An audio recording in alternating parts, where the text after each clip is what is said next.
आ गए आप स्वागत કરશું તમારું આપની યુટ્યુબ ચેનલ પીડર ક્લાસીસની અંદર સ્ટુડન્ટ્સ લાસ્ટ વિડિયો તમે જોયો હશે તેની અંદર આપણે એક નવા ચેપ્ટર વિજ્ઞાન ધોરણ 10 આપણું પર્યાવરણ ચેપ્ટરની શરૂઆત કરી તેમાં મેં તમને ફર્સ્ટ એટલે કે પહેલી થિયરી બનાવી જેનું નામ છે નિવસન તંત્ર ઇકોસિસ્ટમ એકદમ ડિટેલ સાથે એકદમ ટીએલએમ નો ઉપયોગ કરીને મેં તમને એમાં ટીએલએમ મતલબ ચિત્રો દ્વારા મેં તમને સમજાવવાનો ટ્રાય કર્યો તમે એ વિડીયો ન જોયો તો એકવાર એ વિડીયો જોઈ લેજો હવે આપણે એની અંદર આગળ વધી જો તમે એ વિડીયો જોયો હશે તો તમને આ વિડીયોમાં વધારે ફાયદો થશે અથવા તો ડાયરેક્ટલી જોશો તો વાંધો નહીં પણ કોઈ તકલીફ પડે તો તમે એ વિડીયો એકવાર 100% જોઈ લેજો તો એ વિડીયોની અંદર આપણે નિવસન તંત્રની વાત કરી પછી મુખ્ય વાત તો એમાં એ કરી સ્ટુડન્ટ્સ કે નિવસન તંત્ર હોય ને કોઈ પણ નિવસન તંત્ર હવે નિવસન તંત્ર ખ્યાલ છે ને એક વાર યાદ કરાવી દઉં કે એવી કોઈ જગ્યાએ કે જે જગ્યાએ આપણને એવી જગ્યાએ કે જે જગ્યાએ આપણને જીવન જીવવાની બધી જ વસ્તુ મળી રહે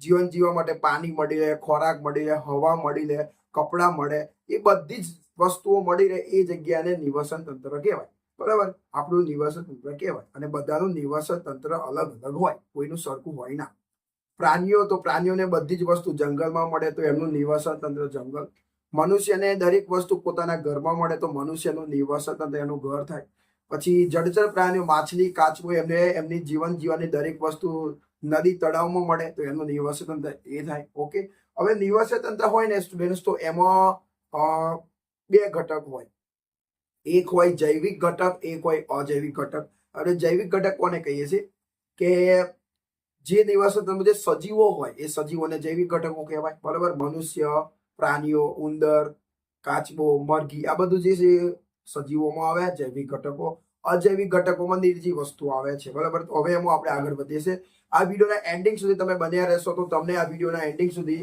ઉત્પાદકો ઉપભોગી અને વિઘટકો કોને કહેવાય એ તમને 100% આવડશે તમને હું પ્રોમિસ આપું છું કે હું તમને એવી રીતે એવું કન્ટેન્ટ સાથે બનાવીશ કે તમને 100% આવડશે તમે વિડીયો જોશો તમે સમજો ફોકસ આપજો તમને બધું જ આવડી જશે અને આ વિડીયોના ડિસ્ક્રિપ્શનમાં તમને પીડીએફ તો હું આપું જ છું દર વખતે એ પીડીએફ ખોલજો ડાઉનલોડ કરજો અને એની અંદર તમને પ્રશ્ન સમજૂતી સાથે વ્યવસ્થિત લખેલો છે પણ અમને ખાલી વિડીયો જોવો વિડીયોમાં હું જે સમજાવું છું એને સમજવાનો પ્રયત્ન કરો પછી આપણે આગળ વધીએ બરાબર તો ચલો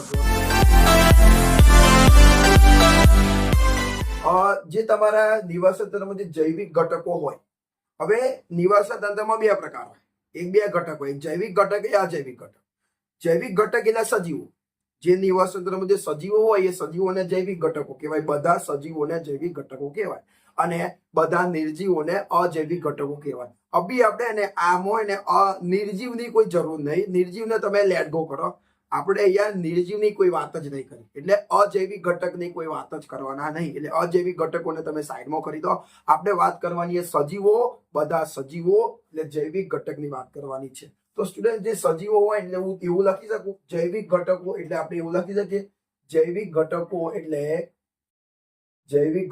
એટલે બધા સજીવો બરાબર નિવસન તંત્રમાં રહેલા બધા સજીવો હોય એ બધા સજીવોને જૈવિક ઘટક કહેવામાં આવે છે બરાબર હવે જે જૈવિક ઘટકો જે છે સજીવો મીન્સ સજીવની વાત ચાલે છે એવું સમજો તો સજીવોના 3 પ્રકાર છે સજીવ એટલે જૈવિકના 3 પ્રકાર પડી જાય અમુક સજીવો હોય એને ઉત્પાદકો કહેવામાં આવે અમુક જે સજીવો હોય એને ઉપભોગ્યો કહેવામાં આવે અને અમુક જે સજીવો હોય એને વિઘટકો કહેવાય કહેવાનો મતલબ સજીવોના અહીંયા પ્રકાર પડી જાય છે અમુક સજીવોને આપણે ઉત્પાદક કહીશું તો કોકને ઉપયોગી અને કોકને આપણે વિઘટકો કહેવા પડે હવે આપણે તમારા મનમાં કન્ફ્યુઝ થતું હશે કે સાહેબ કોને કયા સજીવને આપણે ઉત્પાદક કહીશું વિઘટકો કહીશું ઉપભોગી કહીશું એ હું તમને સમજાવું તો ચલો તમે તમારી સામે જુઓ એક પ્લાન્ટ આવ્યું છે પ્લાન્ટ એક વનસ્પતિ આવી જુઓ આવી ને વનસ્પતિ તો સ્ટુડન્ટ્સ આ વનસ્પતિ શું કરે તો જુઓ તમને ખ્યાલ જ હશે તમે ભણ્યા જશો જે વનસ્પતિ છે ને વનસ્પતિ સ્ટુડન્ટ્સ એ વનસ્પતિના જે મૂળ હોય ને એ જમીનની અંદર હોય જમીનમાં દટાયેલા હોય બરાબર તો વનસ્પતિ શું કરે છે કે વનસ્પતિ પોતાના મૂળનો ઉપયોગ કરીને પોતાના મૂળ દ્વારા મૂળની મદદથી જમીનમાં રહેલું પાણીનું શોષણ કરે છે અને પોતાનામાં એ પાણી લાવે છે વનસ્પતિ મૂળ દ્વારા પાણીનું શોષણ કરે છે ઓકે આટલું તમને ખબર છે સાથે સ્ટુડન્ટ્સ આજુબાજુ દેખો કોઈ પણ વનસ્પતિ હોય કોઈ 12 માસીનો છોડ હોય લીમડો હોય કે પછી આંબો હોય કે પછી વડ હોય, તો એની આજુબાજુ તમારી આજુબાજુ હવા હોય તો એ તે વનસ્પતિની આજુબાજુ પણ હવા હોય, પાછળ હવા હોય, ઉપર હવા હોય, ડાબી બાજુ હવા હોય, જમણી બાજુ બધે જ હવા તો હોય છે. તો એ હવાની અંદર સ્ટુડન્ટ એક વાયુ છે જેનું નામ છે CO2 એટલે કે કાર્બન ડાયોક્સાઇડ વાયુ. તો વનસ્પતિ શું કરે કહું? હવે વનસ્પતિના જે પાન હોય ને પર્ણ, તો વનસ્પતિના પર્ણ હોય ને એ પર્ણ પર અને જે વનસ્પતિનું જે પ્રકાંડ હોય, જે થડ હોય એની પર નાના નાના છિદ્ર હોય એટલે કે નાના નાના કાન હોય, જે કાનને આપણે કહેવાનું છે પર્ણરંધ્ર. સૌથી વધારે પર્ણ પર હોય, જે પર્ણ હોય ને પાનું, એ પાના પર નાના નાના હોલ હોય એટલે કે છિદ્ર હોય, એને કહેવાય પર્ણરંધ્ર. તો એ પર્ણરંધ્ર દ્વારા એ પર્ણરંધ્ર સ્ટુડન્ટ ખુલે અને બંધ થાય, ખુલે બંધ થાય, ખુલે બંધ થાય, આ રીતે થાય. તો જ્યારે એ ખુલે ને, હવે એક ના હોય, ઘણા બધા હોય, ઘણા બધા પાના પર ઘણા બધા પર્ણરંધ્ર હોય, ઘણા બધા અઢળક હોય. તો જ્યારે એ ઓપન થાય ને ત્યારે હવામાં રહેલો CO2 વાયુ, ઇટ મીન્સ હવા જેવું સમજી લો ને, હવામાં રહેલો CO2 વાયુ એ પર્ણરંધ્ર દ્વારા એ વનસ્પતિના પાનની અંદર જાય. દરેકે દરેક વનસ્પતિના પર્ણની અંદર પર્ણરંધ્ર દ્વારા હવામાંનો CO2 વાયુ એ પાનની અંદર જશે, પાનની અંદર જશે. તો જુઓ, દરેક વનસ્પતિના પર્ણમાં શું ગતું રહ્યું? શું ગતું રહ્યું? હવામાંથી શું ગતું રહ્યું? CO2 જતું રહ્યું. Okay, final. હવે જમીનમાંથી અને મૂળ દ્વારા શું થયેલું? પાણી. તો જુઓ, વનસ્પતિમાં ટોટલ બે વસ્તુ છે સ્ટુડન્ટ્સ.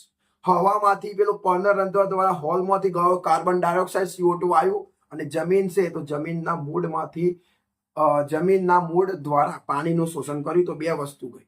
તો હવે સ્ટુડન્ટ શું થાય કહું? એ જે પર્ણ છે ને, એ પર્ણની અંદર એક યુનિક પદાર્થ હોય જેનું નામ છે ક્લોરોફિલ, જેને હરિત દ્રવ્ય પણ કહેવામાં આવે. અને હું તમને કહું, આપણા મનમાં પ્રશ્ન થાય કે સાહેબ વનસ્પતિના પાન લીલા કેમ હોય છે, કેમ પીળા કેમ નહીં હોય, કેમ ગુલાબી નહીં હોય? એનું મુખ્ય કારણ એક જ છે સ્ટુડન્ટ કે વનસ્પતિ હોય ને એની અંદર ક્લોરોફિલ હોય, હરિત દ્રવ્ય. એનો રંગ લીલો હોય ને, એ લીલા રંગના કારણે વનસ્પતિ કેવી હોય? લીલી હોય. એક વસ્તુ તમને કહું, જો આપણા શરીરમાં હરિત દ્રવ્ય હોત, ક્લોરોફિલ હોત, તો આપણી જે ચામડી છે ને એ વ્હાઇટ ના હોત, લીલા કલરની હોત. પણ આપણે ક્લોરોફિલ ધરાવતા નથી. આપણે ક્લોરોફિલ વિહીન છે, વનસ્પતિ ક્લોરોફિલ ધરાવે છે, એ ક્લોરોફિલ યુક્ત છે. ઓકે, તો વનસ્પતિ શું કર્યું? જમીનમાંથી પાણી લીધું અને હવામાંથી CO2 કાર્બન ડાયોક્સાઇડ વાયુ લીધો.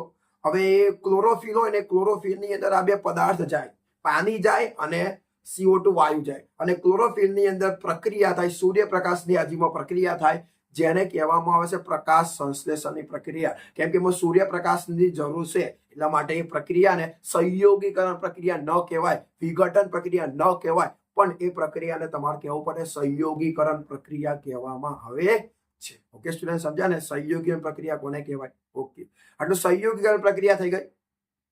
હવે એ બે વચ્ચે પ્રક્રિયા થાય ને ત્યારે સ્ટુડન્ટ ને વનસ્પતિ શું બનાવે કહું? CO2 અને પાણીનો ઉપયોગ કરીને વનસ્પતિ પોતાનો ખોરાક બનાવે, ગ્લુકોઝ. યાદ રાખજો, વનસ્પતિ જેમ આપણો ખોરાક નહીં, દેખો કોઈ પણ સબ્જી, પનીરની સબ્જી હોય, પછી સફરજન, ગાજર, આપણો ખોરાક છે, બરાબર? ખીચડી, આપણો ખોરાક છે. એ વનસ્પતિ પોતાનો ખોરાક બનાવે. શું બનાવે? ગ્લુકોઝ, કાર્બોનિક પદાર્થ, ગ્લુકોઝ. અને વનસ્પતિ હવે એ ખોરાકનું પાચન કરશે અને પછી એમાંથી શક્તિ મેળવીને પોતાનો વિકાસ કરશે. તો જો આ સ્ટુડન્ટ, આનાથી હું તમને એ કહેવા માંગુ છું કે વનસ્પતિ એકમાત્ર એવો સજીવ છે કે જે વનસ્પતિએ પોતાનો ખોરાક પોતાની જાતે બનાવ્યો. જુઓ, સૌથી પહેલા એને કાચી સામગ્રી લીધી. તો વનસ્પતિએ ખોરાક બનાવવા માટે સૌથી પહેલા કાચી સામગ્રી તરીકે જમીનમાંથી મૂળ દ્વારા પાણીનું શોષણ કર્યું. સૌથી પહેલી કાચી સામગ્રી લીધી પાણી. બીજું, વનસ્પતિએ હવામાંથી CO2 વાયુ, પેલા પર્ણરંધ્ર દ્વારા હવામાંથી CO2 વાયુ લીધું. વનસ્પતિએ બે કાચી સામગ્રી લઈ લીધી, પાણી અને CO2. હવે એને એ બંને વચ્ચે પ્રક્રિયા કરાય, બંને વચ્ચે પ્રક્રિયા કરી અને પોતાનો ખોરાક પોતાની જાતે બનાવ્યો. તો વનસ્પતિએ પોતાનો ખોરાક પોતાની જાતે બનાવ્યો એટલે સ્ટુડન્ટ એને હે ને સ્વયંપોષી સજીવ કહેવાય, સ્વાવલંબી સજીવ કહેવાય. અને એનું બીજું નામ છે સ્વયંપોષી સજીવ પણ તમે એને કહી શકો. તો સ્ટુડન્ટ, વનસ્પતિ એકમાત્ર સજીવ છે. આપણે બધા ના આવે, હા, આપણે બધા તો પોતાની જાતે ખોરાક ન બને, નહીં બનાવતા. હવે તમે એવું વિચારતા હશે મારા ઘરે મારી મમ્મી તો મારી જાતે ખોરાક બનાવે. ના યાર, આપણી મમ્મી જસ્ટ બનાવે છે. પણ આપણે માની લો કે આપણે આપણા ઘરે આજે બટાકાની સબ્જી બનાવી, તો આપણે માર્કેટમાં જઈને બટાકા લાવી શકીએ છીએ, પણ બટાકા થોડી તમારી મમ્મી બનાવે છે.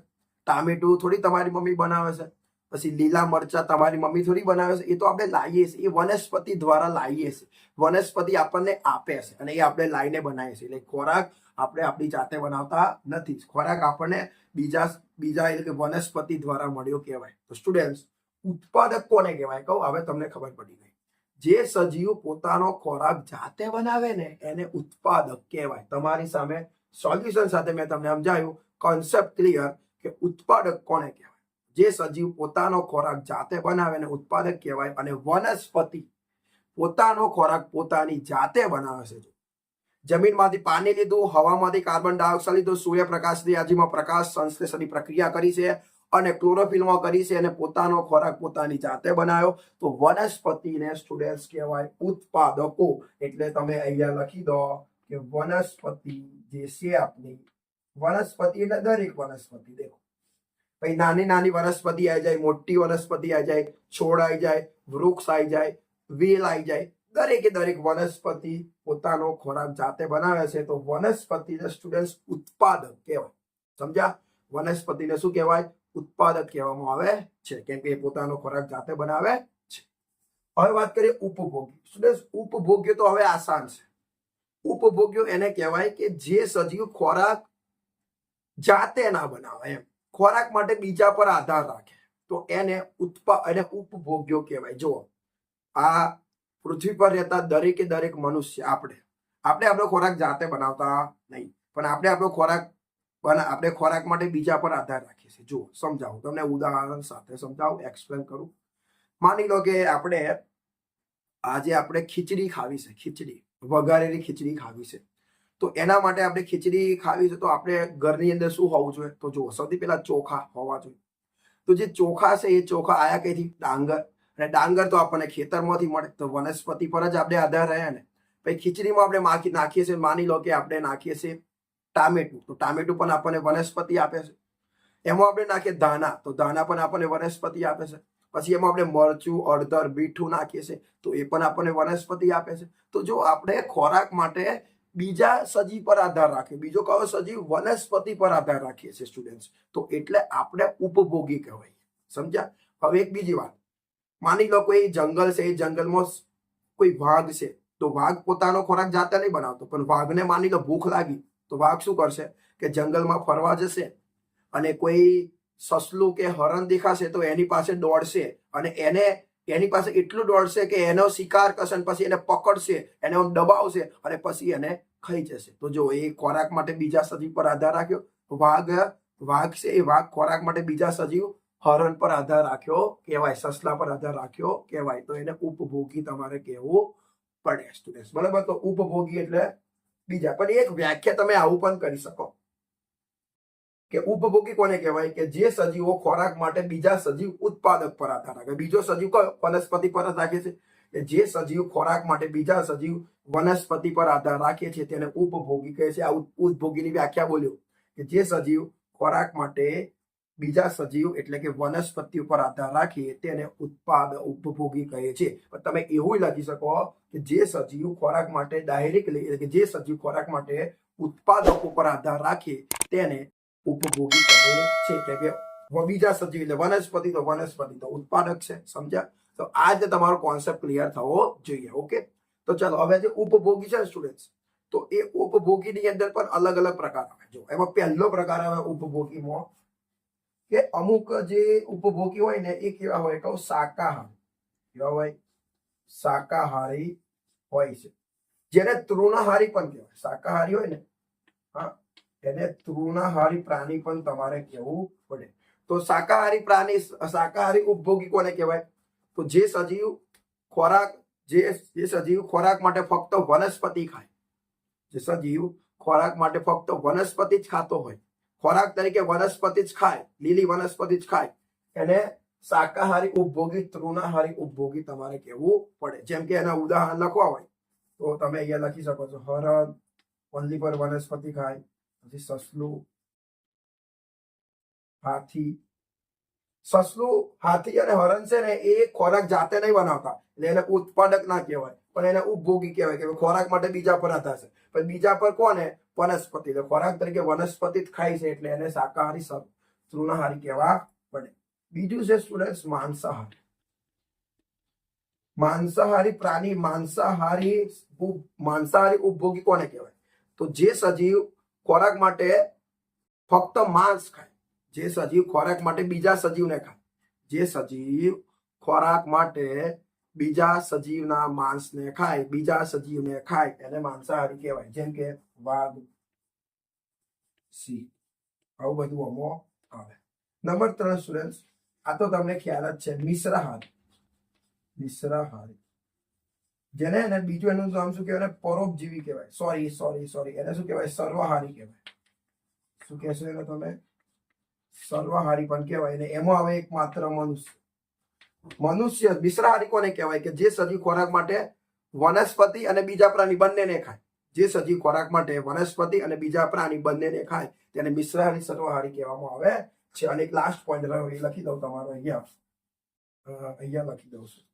નંબર 4 પરોપજીવી. પરોપજીવી કોને કહેવાય? કહો પરોપજીવી સજીવ કોને કહેવાય? કહો જે સજીવ બીજાને ખાય પણ બીજાને માર્યા વગર ખાય. જેમ કે હું તમને કહું, મચ્છર છે તો મચ્છર આપણને માની લો હાથે અહીંયા બેઠું તો એ આપણું લોહી ચૂસી લે, તો એને ખોરાક તરીકે આપણને આપણા લોહીને ખાધું, આપણને ખાધું, પણ આપણે મરી જતા નહીં. પણ એની જગ્યાએ કોઈ વાઘ છે, એ વાઘ કોઈ હરણને ખાય તો વાઘનું પેટ ભરાઈ જાય પણ હરણ બચારું મરી જાય. તો એવું નહીં થતું અહીંયા. તે માથામાં જૂ હોય તો જૂ આપણું લોહી ચૂસે તો એ આપણને ખાય છે પણ આપણને માર્યા વગર ખાય છે, તો એને પરોપજીવી કહેવાય. શું આવે? જૂ આવે, મચ્છર આવે, બરાબર, બીજું ઘણું બધું આવે છે. તો સ્ટુડન્ટ ઉપભોગ્યમાં આવવા શાકાહારી જે ફક્ત વનસ્પતિ ખાય, માંસાહારી જે ફક્ત બીજા સજીવને ખાય, મિશ્રાહારી જે ખોરાક માટે વનસ્પતિ અને બીજા સજીવ બંનેને ખાય, જેને પરોપજીવી, સર્વાહારી પણ કહે છે. અને પરોપજીવી જે ખોરાક તરીકે ફક્ત બીજાને ખાય પણ માર્યા વગર ખાય, એને શું કહેવાય? પરોપજીવી કહેવાય. લાસ્ટ પોઈન્ટ સ્ટુડન્ટ, વિઘટકો કોને કહેવાય? તમારા મને પ્રશ્ન છે વિઘટકો. તો સ્ટુડન્ટ વિઘટકો કેવા હોય? વિઘટકો એટલે ઉદાહરણ તમને આપું. માની લો તમે જે જગ્યા પર રહો છો એ જગ્યાએથી તમે તમારી સ્કૂલ સુધી જતા હશો, બરાબર? તમે તમારા ઘરેથી તમારી સ્કૂલ સુધી જતા હશો, તો જે તમારા ઘરથી સ્કૂલ સુધીનો જે રસ્તો છે એ રસ્તામાં તમે રોજ જાઓ છો. તમે એ રસ્તામાં બધું જ ઓળખો છો કે અહીંયા આવું છે ને અહીંયા આવું છે, તમે રોજ જાઓ છો. એટલે હવે માની લો કોઈક દિવસ એ રસ્તા પર કોઈ પણ પ્રાણી મરી ગયું છે અને એની બહુ સ્મેલ પણ ખરાબ આવે છે, ઓફ થઈ ગયું છે, ડેડ થઈ ગયું છે, મરી ગયું છે. તો તમે 2-3 દિવસ સુધી જશો ને તો તમને એમાંથી સ્મેલ આવશે ખરાબ. એટલે તમે આમ બધું પોતાનું જે રૂમાલ હોય રૂમાલથી ઢાંકીને જશો. પણ તમે 10 દિવસ પછી જશો ને તો એ જે મરેલું જે મૃત શરીર છે ને એથી ગાયબ થઈ ગયું હશે. હવે એના 2 પોઈન્ટ છે. કાં તો કોકે અહીંથી ઉસકીને ફેંકી દીધું સાઈડમાં, સેવા કરી, કાં તો પછી શું હોય ખબર છે? જે જમીન હોય ને આપણી જમીન, એ જમીનની અંદર સ્ટુડન્ટ્સ માટી તો હોય પણ એની સાથે સાથે અમુક જીવજંતુઓ હોય, સૂક્ષ્મ જીવો. એ શું કરશે ખબર છે? કે એ જે મરેલી વસ્તુ છે ને એ મરેલા વસ્તુ પર એ સૂક્ષ્મ જીવો આવે, નાના જીવજંતુ જીવડા હોય ને એ આવે અને એ જે છે ને એનું વિઘટન કરે. તો એવા સજીવને વિઘટકો કહેવાય. જે સજીવ જટિલ પદાર્થોને સરળ પદાર્થમાં રૂપાંતર કરે તેને વિઘટકો કહેવાય. જો આપણી માની લો કોઈ પ્રાણી પડી રહ્યું છે તો એની જે ચામડી કેવી હશે? કહું જટિલ હશે. અને એ હવે આવશે ને, જે જીવજંતુ આવશે ને તો એના નાના ટુકડા કરી દેશે, તો એને સરળમાં રૂપાંતર કર્યું કહેવાય. તો સ્ટુડન્ટ્સ એને વિઘટકો કહેવાય. તો દેખો સ્ટુડન્ટ્સ, આ વિડીયોની અંદર મેં આજે તમને એક બીજી થિયરી બનાવી, મોસ્ટ આઈએમપી, કે જે નિવાસન તંત્ર હશે એમાં જે જૈવિક ઘટકો છે એના 3 પ્રકાર: ઉત્પાદકો, ઉપભોગી અને વિઘટકો. કોને કહેવાય એ મેં તમને એક્સપ્લેન કર્યું છે. હવે દેખો સ્ટુડન્ટ, તમે આ ભણ્યા તો ખરા પણ તમારે મહેનત કરવી પડે, તમારા પ્રશ્નને ક્લિયર કરવો પડે. એના માટે તમારી જોડે 2 ઓપ્શન છે કે જો તમારી જોડે નવનીત હોય, નવનીતની ગ્રાઇડ, તો એની અંદર પ્રશ્ન આપેલો જ છે કે નિવાસન તંત્રમાં રહેલા ઘટકો વિશે વિસ્તૃત સમજાવો, એવું લખેલું જશે પ્રશ્ન. તો એ પણ તમે કરી શકો. અથવા તમારી જોડે ગ્રાઇડ નહીં તો પ્લીઝ આ વિડીયો તમે જોયો છે તો આ વિડીયોના ડિસ્ક્રિપ્શનમાં તમને પહેલી એક PDF એવું લખેલું હશે, PDF લિંક. એ PDF લિંક તમે ખોલશો એટલે તમારી સામે એક ફાઇલ ઉત્પન્ન થશે. એમાં એને આ પ્રશ્ન આખો મેં તમને લખીને આપ્યો છે. મારી જોડે દરેક પ્રશ્ન લખેલા છે કેમ કે હું 5 વર્ષથી ભણાવું છું એટલે મારી જોડે લખેલું તો છે જ. ઓકે, તો આ વિડીયોના ડિસ્ક્રિપ્શનમાં PDF છે, ડાઉનલોડ કરી લેજો. વિડીયો ગમ્યો હોય તો વિડીયોને લાઈક કરી દેજો, ચેનલ સબસ્ક્રાઇબ કરી દેજો, અને હા, કમેન્ટ દ્વારા જે પણ તમારે સજેશન આપવું હોય તમે સજેશન આપી શકો છો. બાકી મહેનત કરતા રહો, આગળ વધો, બધું જ ઓકે છે.